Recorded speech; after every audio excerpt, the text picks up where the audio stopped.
Normally, I'm a very tuned-in fan of all things Apple. But they just had a product release, and I didn't watch. Was there any highlights? Did it matter? So, I mean, the real only kind of, there's a new Apple Watch, there's a new iPad, there's a new iPad Air. The big announcement I thought was they're coming out in fitness. With the watch? Or? With a content platform. $9.99 a month. Exactly 30% cheaper than Peloton, which is $12.99 a month. This might be good for you. Yes, it's very good for me. Did Peloton go down? So immediately when the announcement came out, it just like dropped like a rock. Nice. And then it kind of stabilized. Yeah. But and then they launched this thing called Apple One, which is a bundle, which is Apple Music, Apple TV Plus, Apple Arcade, and iCloud storage for $14.95 a month. And you can do the entire family for up to 5 members for only $19.95 a month, which is so goddamn cheap. Yeah, this is a no-brainer. No-brainer. Absolute no-brainer. A billion people are going to sign up for this. Yes, I'm already paying almost $15 to $20 a month for storage in Apple Music right now. Yeah. Yeah. So I can get all that. How much is Apple? That's a family thing. $9.99. Apple Music is $9.99. Yeah. And then what about news? I'm sick of all this. I use Apple News Plus. Okay. It's great. Now, this is even better. You can get Apple Music. Okay. I'm going to come with my ad. Here we go. Here we go. Tim Cook. For only $29.95. Okay. I'm going to get you Apple Music. Ugh. I'm going to get you Apple TV Plus. Love it. I'm going to get you Apple Arcade. Oh my God. I'm going to get iCloud storage. And guess what? If you and your fat family need something to work out to, I'm throwing in Fitness Plus. Whoa. And if any of your family members know how to read, Apple News Plus, all for $29.99. I'm absolutely Lights sold. out. Damn, and just look at that. Look at that. Look at what Apple is. Yeah. With that. Yeah.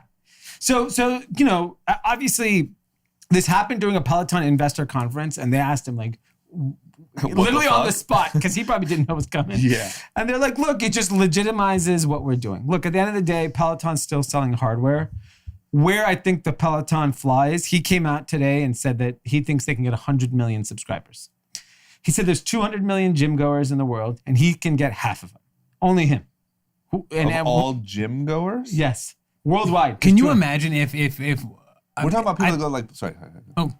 But if Apple just wants to be like, watch this and be like a big fuck you to Peloton, they could release a bike for like $100 and would control the entire market. So yeah, They would just release one that'd be so sick. It'd be so It'd sick. still be $3,000. It would look like that. I do not care. If it looked like one of their computers and I could ride it and had an iPad on it, I'm in. Yeah, I mean, like, oh, by the way, you can get the sick iPad. Your phone can plug in. It has your Beats by Apple Dre Music. speakers. Oh, everything you've already Tuned got by in there. Dr. Dre. Wow. Oh, Beats speakers. Yeah. Oh, Wait, did they not announce a phone? No phone. Phone got delayed because of pandemic. Next month. Phone, Okay, it's coming next month. I have this cracked fucking phone. I'm trying to. I'm waiting on getting it fixed. For No the new phone was announced. Oh, it's next month? I thought a new phone was coming. Here's what the most striking part for me is the difference between Steve Jobs being at the helm and Tim Cook.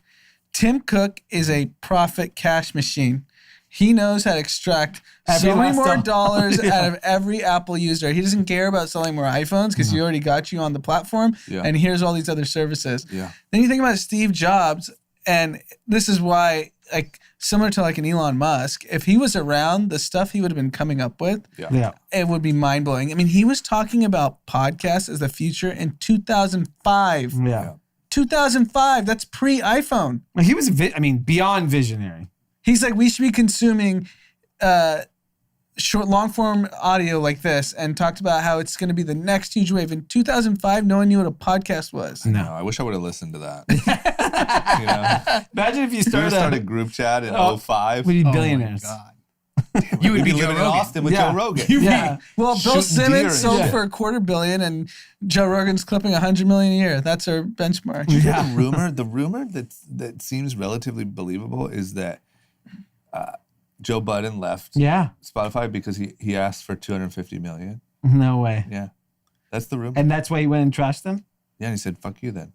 So what was he making that he's willing to ask for $250 million? That means he's making bank. Yeah, I thought somebody said it was like 20 a year or something. Oh my God. That's a lot to give up by asking for a crazy demand. But he left it. He left it. He's independent now. But Spotify. Man, I you know. don't lose That that might have been, in distribution. hindsight, this might be the worst move ever. Yeah. But Because that's does he the make rumor. that? Does he make 20 million on his own though? Was that Well, because of he probably Spotify? Was only that left. because of ads? Yeah, because Was of that because of- distribution. Spotify features Joe Budden. You go on Spotify, Right. Joe Yeah. Budden. So now what's he making? They pushed Joe Budden as one of their biggest podcasts. I mean, he must have left in the last He just month. left. right? Yeah, like probably 2 weeks ago. Anyway, so not to sidetrack, but I just can't believe when you look at it. I mean, think about the fact that we are still also waiting for the new phone. The day it drops, I'm going to go get it. And now Apple is looking like they're going to just control our lives. With little innovation. Yeah. Yeah.